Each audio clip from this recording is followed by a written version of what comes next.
Halo netizen suara.com. Sekarang saya jarang-jarang nih berada di Pulau Dewata, tepatnya kita di Bali. Nah, sekarang gue lagi di Pantai Sanur. Kebetulan kita ada janji dengan salah satu petinju. Mau tahu siapa? Yuk kita samperin aja langsung orangnya. Ayo tebak siapa? Ada yang tahu nggak siapa kira-kira? Hah? Jarang-jarang nih live di luar kota ya. Ya. Jadi ini orangnya udah nunggu gue dari tadi. Ayo. Nah, ini dia orangnya. Ada yang tahu siapa? Halo bro. Halo, kenalin Daud Jordan. Oke. Daud, apa kabar? Baik bro. Lagi ngapain? Lagi santai aja. Lagi santai. Apa nih? Sekarang lagi suka apa sih? Hobinya apa nih hobi? Hobi paling mancing. Nah, Mancing. mancing apa, keributan atau mancing apa? Mancing ikan pas. Mancing ikan. Nah, apa sih hobi makan lu dijaga nggak sih kalau jadi petinju itu? Oh iya, pasti karena jadi atlet itu tentu harus bisa menjaga kondisi karena tubuh harus selalu optimal dan pastinya harus selalu prima. Apa? Ada makanan pantangan nggak sih? Ada, jadi menjelang persiapan, menjelang pertarungan tentu saya harus bisa menjaga kondisi makanan yang memang lebih bergizi sehingga walaupun porsinya sedikit tapi bisa maksimal di tubuh saya. Contohnya apa tuh makanannya? Ya, karbohidrat yang berupa karbohidrat lebih diperkecil sehingga berat tidak terlalu naik tapi hasilnya tenaganya bisa. Kalau petinju tuh boleh makan pete nggak sih? Pete, jengkol, sambal gitu? Boleh, Oh boleh. Tapi lu sendiri suka pete dan jengkol gitu kan? Kira-kira berapa bulan sekali atau seminggu sekali suka makan pete dan jengkol? Kalau di rumah pastinya saya mengkonsumsi ya, tapi tidak terlalu sering karena apa ya, Oh ya, terlalu sering juga tidak baik. Jadi oh ya, makasih. seperlunya aja. Mau sepuluhnya aja. Daud, gimana kalau kita minum dulu nih? Hah? Yuk. Nah, ya. Jauh juga ya ininya ya. Gimana es kelapanya, enak nggak? Seger banget. Enakan mana es kelapanya sama di Jakarta? Saya kira es kelapa tetap sama ya, karena ini kan buah yang diciptakan dari alam yang pastinya hampir sama rasanya. Daud, gue pengen tanya tentang keluarga lo nih. Kalau lo tanding tinju di luar negeri tuh gimana sih? Sama keluarga gimana tuh? Kalau kangen misalnya sama anak, sama istri gimana? Ya, zaman sekarang ini kan sudah mudah ya, komunikasi tidak seperti puluhan tahun yang lalu. Artinya sekarang dengan menggunakan handphone kita bisa telepon kapanpun, dimanapun sudah bisa. Yang penting punya kuotanya aja.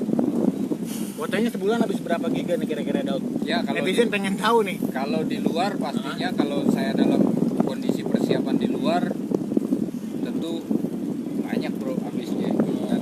Nah, tapi kalau di dalam negeri sendiri standar lah pada umumnya karena kan penggunaannya saya kira tidak terlalu besar karena kan apalagi karena di dalam negeri jadi kita bisa mengira berapa banyak yang kita butuhkan.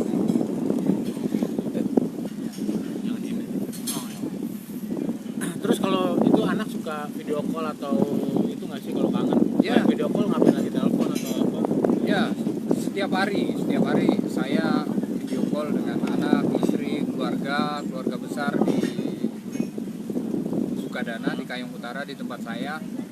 Ya, selalu menanyakan kabar, kondisi di sana, baik keluarga besar maupun hal-hal yang ada di rumah juga. Saya terus mengontrol setiap hari di gym saya, di sasana tinju saya, karena di gym itu kan banyak pembinaan yang saya lakukan anak-anak tinju di dalam di sasananya. Jadi tugas saya tidak hanya untuk keluarga tapi untuk kepentingan bangsa Indonesia juga. Daud, awal mula lo dijulukin Cino tuh gimana sih? Ceritain dong. Jadi waktu saya di tinju amatir, saya dilatih oleh pelatih dari Spanyol dan dia memberikan nama julukan kepada saya Cino. Cino itu Artinya apa? artinya kalau dalam bahasa Latin Cina. Nah kebetulan karena wajah saya ini seperti orang Tionghoa dan itu lebih memudahkan dia untuk memanggil saya, jadi dia berikanlah nama itu kepada saya sehingga nama itu saya abadikan sebagai nama keberuntungan untuk karir saya di tinju profesional dan sampai sekarang.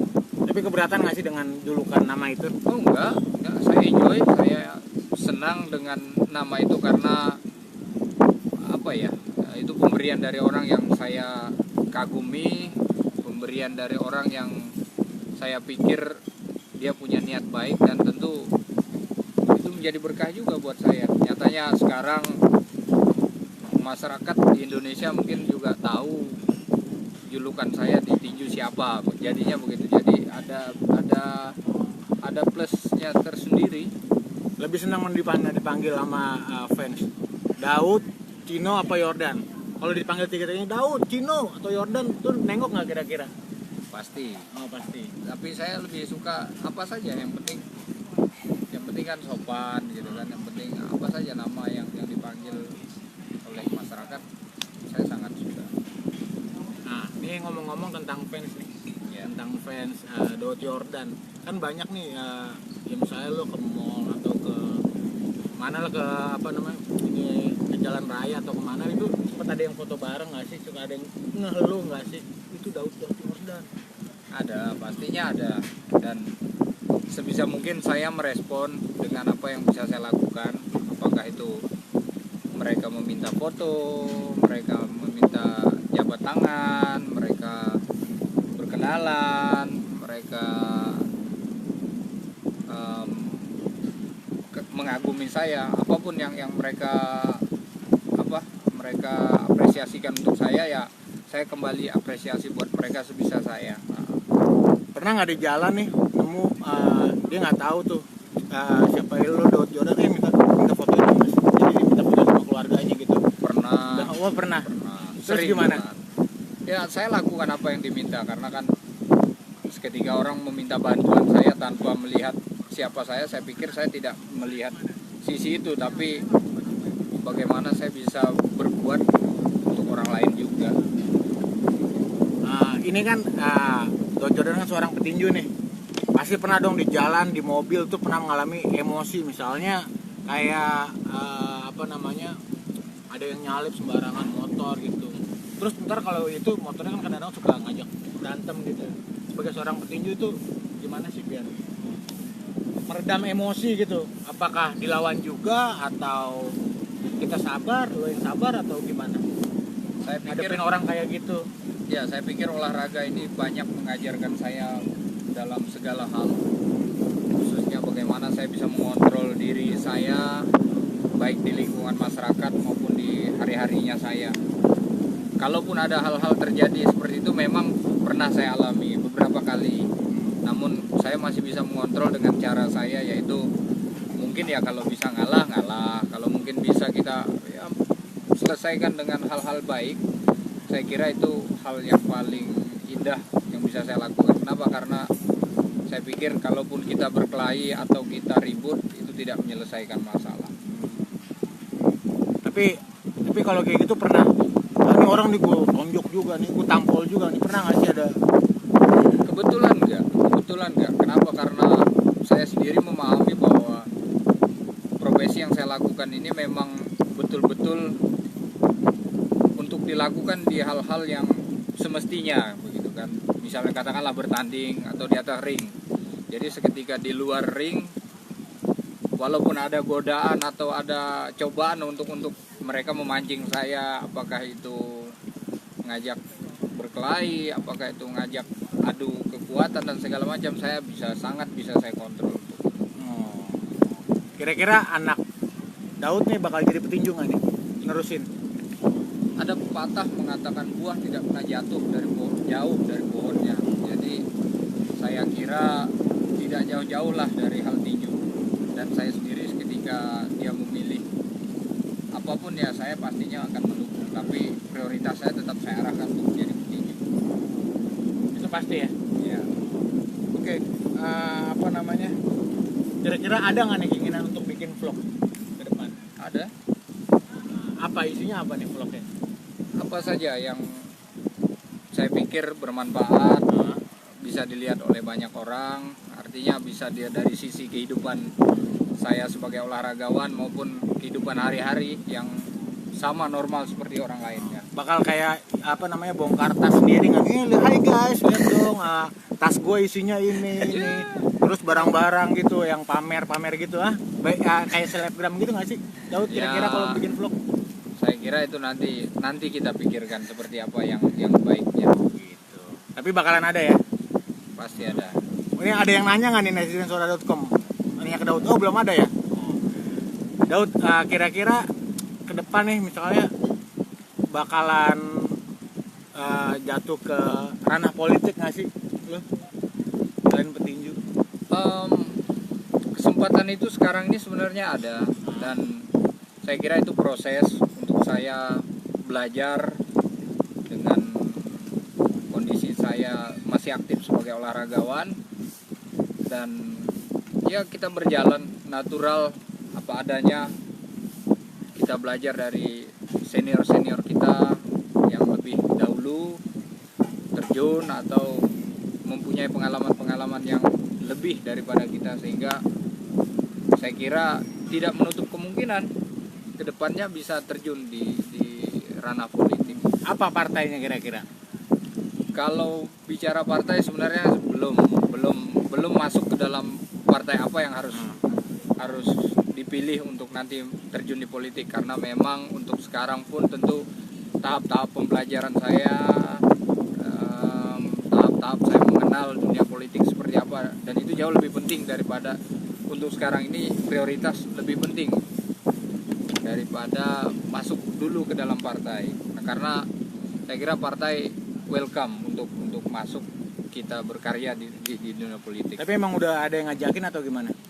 Ada beberapa, tapi untuk sekarang saya belum memutuskan untuk masuk di satu partai, karena memang profesi saya sendiri kan masih aktif, dan tentu beban moral ini kan harus dipertanggungjawabkan, dan saya memutuskan bersama keluarga, bersama saudara-saudara, saya masih fokus dulu lah ke olahraga saya. Itu untuk bagi waktunya gimana? Misalnya ntar jadi politikus dan jadi petinju juga, tuh nggak bakalan ini waktunya tuh?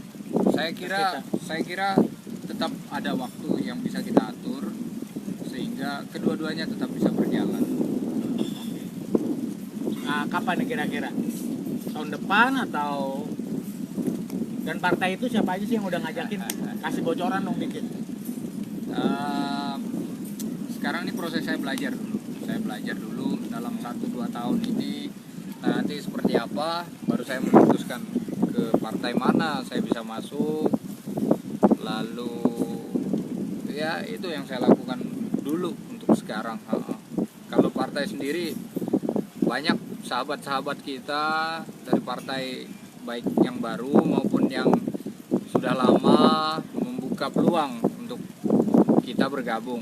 Tapi saya kira lagi-lagi seperti saya sampaikan tadi, bahwa untuk sekarang saya fokus dulu di atlet, di tinju, dan sembari saya belajar mengenal dunia politik seperti apa, sehingga nanti tiba waktunya saya lebih fasih dan lebih berpengalaman bagaimana terjun di dunia politik. Daud, dari lo lahir sampai sekarang ada nggak sih kebiasaan buruk yang sampai sekarang nih lo lakuin dan gak bisa hilang, itu apa? Saya sendiri sebenarnya apa ya? Misalnya suka apa, fobia apa, nggak suka makan durian atau apa? Kalau sekarang sebenarnya saya lagi ada fobia. Fobia itu kurang lebih dari 5 tahun yang lalu. Enggak deh, enggak sampai. Naik pesawat sebenarnya. Oh, naik pesawat. Ya, jadi saya pernah naik pesawat kecil, pesawat Telepon? ya di kabupaten saya. Jadi, saya nggak pernah. Kalau menurut mereka sih itu kejadiannya turbulen. Kenapa iya. turbulence itu kan biasa terjadi di pesawat. Cuman kan karena kita nggak pernah ngalamin, tentu sesuatu yang kecil menurut versi mereka pun kan besar bagi kita. Jadi itu menjadi fobia saya. Gitu. Oke, netizen, kali ini gua nggak wawancara Daud sendirian. Ternyata ada pelatihnya juga. Dia adalah petinju legendaris yang nyabet emas di Asian Games tahun 1990. Siapa dia? Ini dia orangnya. Jeng jeng jeng jeng. Halo.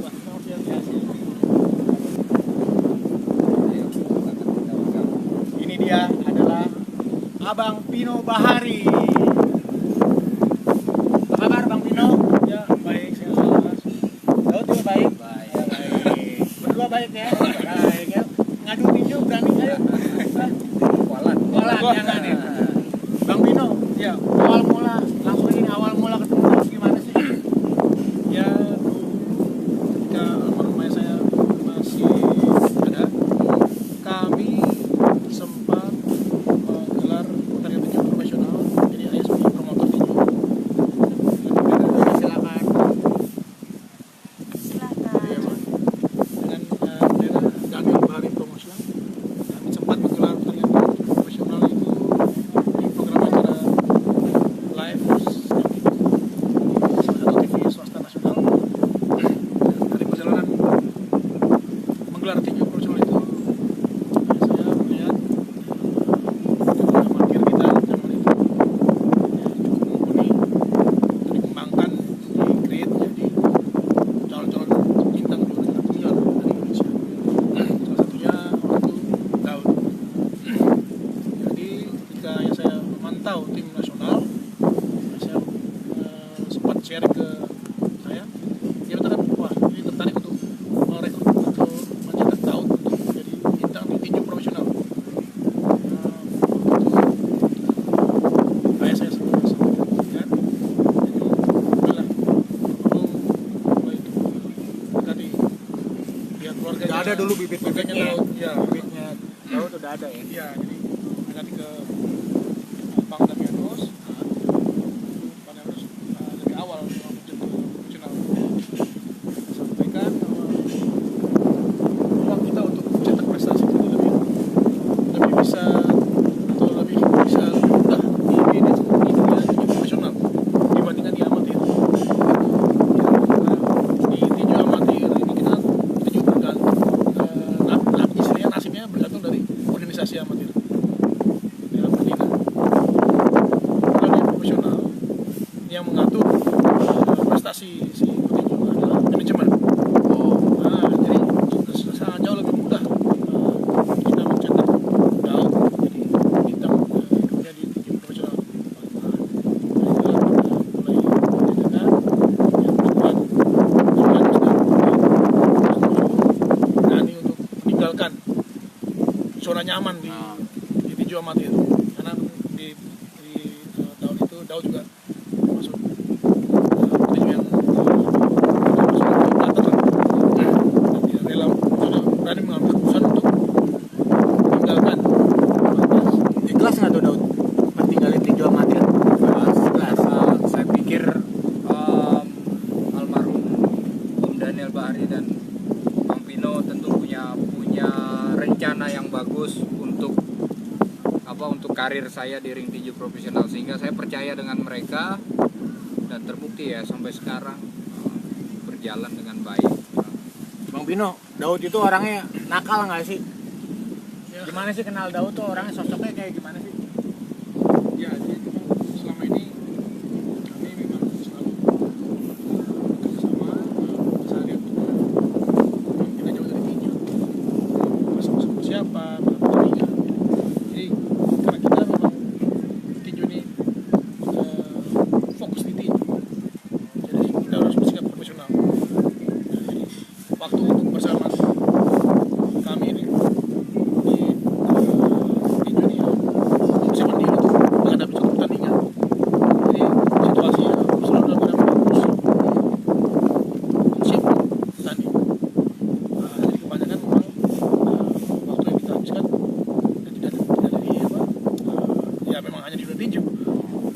tapi dia ini apa atlet petinju yang ini nggak sih susah dibilangin, nggak disiplin itu nggak sih?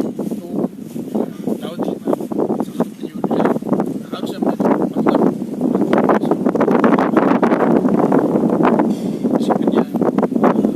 On time nggak orangnya, kalau latihan tuh datang jam segini, di jam segini gitu. Nah, kita di tinjau profesional tetapkan masalah on time di waktu. Kesadaran untuk siap berlatih dengan maksimal. Soal waktu kita fleksibel. Saya lebih memilih daripada kita paksakan diri di masalah waktu, fisik badan belum siap, ngapain? Kita lebih aman. Dia nyamannya di jam berapa? Setelah subuh, badan sudah enak, fit, Baru latihan. sudah siap secara fisik, mental juga yang ini, yang baru. Nah, ini akan jauh lebih Maksimal ya? efektif. Ya, lebih maksimal. Paksakan ikutin jam, tapi hati lagi nggak di sana, di tempat latihan. Nah, nggak maksimal hasilnya. Nggak kena ya? Iya, nggak maksimal. Bang, ada kenangan terindah nggak sih sama Daud pas pertandingan apa gitu? Ceritain dong bang. Kayak pacaran ya, kenangan terindah ya? Hah?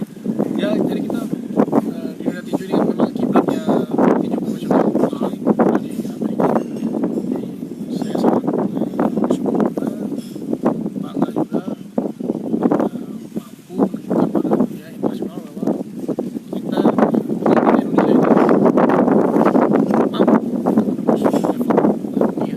Jadi ketika kita berhasil mendapatkan kontrak pertandingan dengan Golden Boy Promotion di bawah aturan Oscar de la Hoya, itu merupakan kebanggaan tersendiri lah buat saya, buat Daud, buat tim kami. Kita mampu dan kualitas kita diakui dunia. Dan kita tambah bertanding di Amerika, kita langsung kasih kesempatan bertarung di Las Vegas. Istilahnya Mekahnya Ya, Mekahnya tinju ini. kiblatnya. Kiblat ya. Ya, main di Las Vegas langsung mention brand. Inilah peluang besar untuk Las Vegas. Dari tambahannya beban Marquez ya, Marquez Casanova sama ya. Jadi kita diberi kesempatan untuk tampil di sana pertandingan pertama. Mereka sangat antusias, dia antusias. Bagus lah. Itu kenangan yang luar biasa lah. Itu nggak bakal bisa dilupain ya sebenarnya. Ya, itu momen yang lama banget kita. Suka dukanya ngelatih.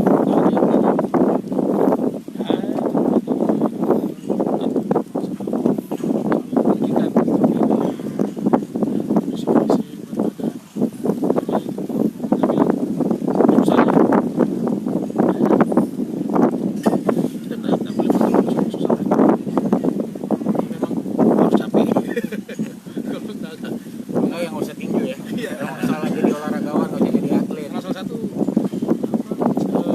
kata ayah saya dan beliau masih pelatih. Kita berlatih itu seperti di neraka. Neraka di latihan, kita akan pesta di tempat.